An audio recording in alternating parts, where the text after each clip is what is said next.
Les conflits fonciers au Togo prennent des proportions inquiétantes, particulièrement dans la région des savanes. À Naki Ouest, un différend autour de terre oppose depuis 3 ans la commune de Tone 2 à la famille Nangepugi-Ntiga. Ce litige, qui a déjà causé des pertes en vie humaine, plonge une famille dans une attente interminable, notamment pour récupérer le corps de son proche, décédé en prison. Au Togo, les conflits fonciers prennent une tournure alarmante. Dans la région des savanes, la situation devient de plus en plus préoccupante, provoquant souvent d'énormes dépenses et, dans certains cas, des pertes en vie humaine.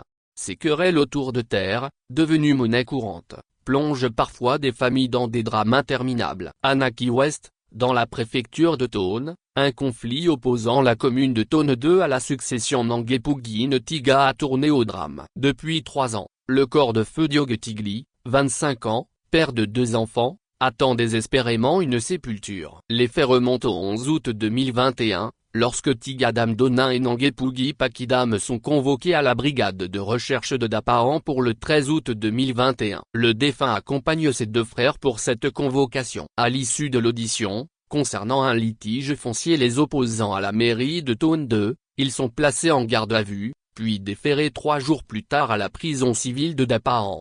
Le 16 septembre 2021, Diogue Tigli se plaint de douleurs abdominales et est conduit au centre hospitalier régional, CHR, de Daparan. Malheureusement, il décède dans la soirée du même jour, à 18 h. Son corps est placé à la morgue et, le lendemain, ses 2 frères sont libérés. La famille entame alors des démarches interminables pour obtenir la libération du corps, qui finissent par aboutir en mars 2023. L'enterrement est prévu pour le vendredi 17 mars 2023, après une veillée funèbre tenue le 16 mars. Mais au moment de récupérer le corps à la morgue du CHR de Daparan, l'administration hospitalière refuse de le libérer, déclarant avoir reçu des ordres contraires. Toutes les tentatives de la famille pour récupérer le corps échouent, et ils repartent bredouille. Aujourd'hui 16 septembre 2024, cela fait 3 ans que la famille Tiga attend dans l'angoisse la restitution du corps de feu Diogue Tigli Tiga. L'affaire serait toujours en cours devant le tribunal de première instance de Daparan. Dans une tournure encore plus tragique,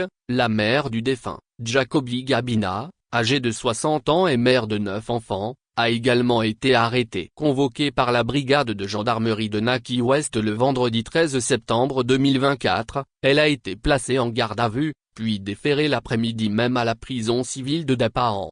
Ce conflit foncier, parmi tant d'autres dans la région des savanes, illustre les nombreuses tensions qui entourent la propriété des terres, souvent mal définies ou disputées, et l'impact que ces litiges ont sur des familles vulnérables et dévastateurs.